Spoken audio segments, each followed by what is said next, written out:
Moisés nasceu no Egito, uma terra de grande beleza e grande crueldade. O faraó, temendo o número crescente de escravos hebreus, ordenou que todo menino hebreu recém-nascido fosse morto. Entre esses pais estavam Amrão e Joquebede, que acabavam de dar as boas-vindas a um menino. Desesperada para salvar seu filho, Joquebede escondeu o bebê por 3 meses, mas, à medida que ele crescia, tornou-se impossível mantê-lo em segredo. Com o coração pesado, Joquebede fez um pequeno cesto, colocou seu bebê dentro e o colocou entre os juncos ao longo do rio Nilo. O Nilo carregou o cesto rio abaixo, onde foi descoberto pela filha do faraó. Ela tinha vindo ao rio para se banhar, acompanhada por suas criadas. Ouvindo o choro do bebê, ela mandou uma de suas criadas buscar o cesto. Ao abri-lo, ela viu o lindo bebê e sentiu uma onda de compaixão. Ela decidiu adotar o bebê como seu, chamando-o Moisés, que significa tirado da água. Miriam, a irmã mais velha de Moisés, ofereceu-se para encontrar uma mulher hebreia para amamentar a criança, trazendo Joquebede para cuidar de seu próprio filho. À medida que Moisés crescia, ele se tornava mais consciente do sofrimento dos escravos hebreus. Um dia, ele se aventurou a ver por si mesmo os fardos que seu povo carregava. Ele testemunhou um feitor egípcio espancando brutalmente um escravo hebreu. Incapaz de ficar parado, Moisés interveio e matou o egípcio. Percebendo a gravidade de sua ação, ele rapidamente enterrou o corpo na areia. No dia seguinte, Moisés viu 2 hebreus brigando e tentou mediar. Mas um deles o desafiou, perguntando se ele pretendia matá-los como havia matado o egípcio. O medo dominou Moisés quando ele percebeu que seu segredo era conhecido. Sem outra escolha, Moisés fugiu do Egito, deixando para trás o único lar que ele já havia conhecido. A jornada de Moisés pelo deserto foi árdua até que ele chegou à terra de Midian. Lá, ele descansou perto de um poço e viu um grupo de pastoras lutando para dar água aos seus rebanhos. Moisés foi em seu auxílio e as ajudou a tirar água. As pastoras voltaram para casa, para seu pai, Jetro, e lhe contaram sobre o estrangeiro que as havia ajudado. Grato, Jetro convidou Moisés para ficar com eles. Moisés aceitou, encontrando abrigo e uma nova vida entre os midianitas. Ele se casou com Zípora, uma das filhas de Jetro, e começou a trabalhar como pastor. Anos se passaram, e Moisés encontrou um pouco de paz em sua nova vida. Com um senso de propósito renovado, Moisés partiu para o Egito, acompanhado por seu irmão Arão, que sempre esteve ao seu lado. Juntos, eles se aproximaram dos anciãos de Israel e compartilharam a mensagem de Deus, que trazia esperança e libertação. Eles demonstraram os milagres que Deus lhes havia dado, o cajado se transformando em uma serpente, um sinal poderoso, e a mão de Moisés se tornando leprosa e depois curada, mostrando o poder divino. O povo acreditou e se curvou em adoração, cheio de esperança por sua libertação iminente. Moisés e Arão então foram ao palácio do faraó, solicitando uma audiência com o governante do Egito para transmitir a mensagem divina. Diante do faraó, Moisés transmitiu a ordem de Deus: "Deixe meu povo ir", com firmeza e convicção. Mas o coração do faraó estava endurecido e ele rejeitou seu apelo, aumentando os fardos sobre os escravos hebreus sem piedade. Apesar deste revés, Moisés e Arão persistiram, realizando milagres, cada um mais surpreendente que o anterior, sem desistir. No entanto, o faraó permaneceu obstinado, recusando-se a libertar os israelitas, desafiando a vontade de Deus.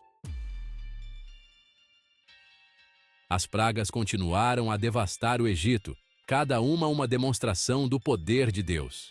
Depois que o Nilo se transformou em sangue, rãs invadiram a terra, enchendo casas e camas. Quando o faraó implorou por alívio, Moisés orou, e as rãs morreram. Mas o coração do faraó endureceu mais uma vez. Em seguida, veio a praga de mosquitos, seguida por enxames de moscas que atormentavam os egípcios. O gado nos campos morreu de doença, e furúnculos dolorosos afligiram tanto o homem quanto o animal. A sétima praga trouxe uma chuva de granizo devastadora, destruindo plantações e gado. Apesar dessas calamidades, o coração do faraó permaneceu inflexível. A última praga foi a mais severa, atingindo o coração de todos os egípcios com um medo profundo e avassalador. Deus declarou que ele passaria pelo Egito e mataria o primogênito em cada casa, sem exceção. Deus instruiu Moisés a fazer com que cada família hebreia sacrificasse um cordeiro e marcasse as ombreiras de suas portas com seu sangue sagrado. Este sinal os protegeria quando Deus passasse pelo Egito, poupando assim seus primogênitos. À meia-noite, a praga final atingiu, e os gritos de luto e desespero encheram o Egito. O faraó, agora quebrado e aterrorizado, convocou Moisés e Arão durante a noite, ordenando que eles deixassem o Egito com todo o seu povo e seus bens imediatamente. Os israelitas, preparados e prontos, começaram seu êxodo, deixando para trás suas vidas de escravidão e opressão. Os israelitas viajaram pelo deserto, guiados por uma coluna de nuvem durante o dia e uma coluna de fogo à noite. Sua fé foi testada quando o exército do faraó os perseguiu. O medo dominou os israelitas quando eles se viram presos entre o Mar Vermelho e os egípcios que se aproximavam. Moisés, confiando na orientação de Deus, estendeu sua mão sobre o mar.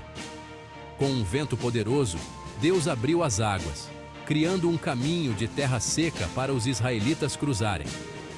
Quando o último dos israelitas cruzou, Moisés estendeu sua mão novamente, e as águas voltaram, engolfando os carros e cavaleiros egípcios. Os israelitas estavam livres de seus perseguidores, celebrando sua liberdade e a mão poderosa de Deus. A jornada pelo deserto foi longa e árdua. Os israelitas enfrentaram muitos desafios, da fome e sede à dureza do deserto. No entanto, Deus proveu para eles, enviando maná do céu e água de uma rocha. Apesar desses milagres, o povo frequentemente reclamava e duvidava. Moisés, sobrecarregado com a responsabilidade de liderar um grupo tão vasto e frequentemente rebelde, voltou-se para Deus em busca de força e orientação. No Monte Sinai, Deus chamou Moisés para subir a montanha e deu-lhe os 10 mandamentos. Esses mandamentos foram escritos em tábuas de pedra, simbolizando sua permanência e importância. A entrega dos 10 mandamentos foi um momento crucial na história dos israelitas, marcando um novo começo. Essas leis eram mais do que regras. Eram uma aliança, um acordo divino que definia seu relacionamento com Deus e uns com os outros, estabelecendo uma nova ordem.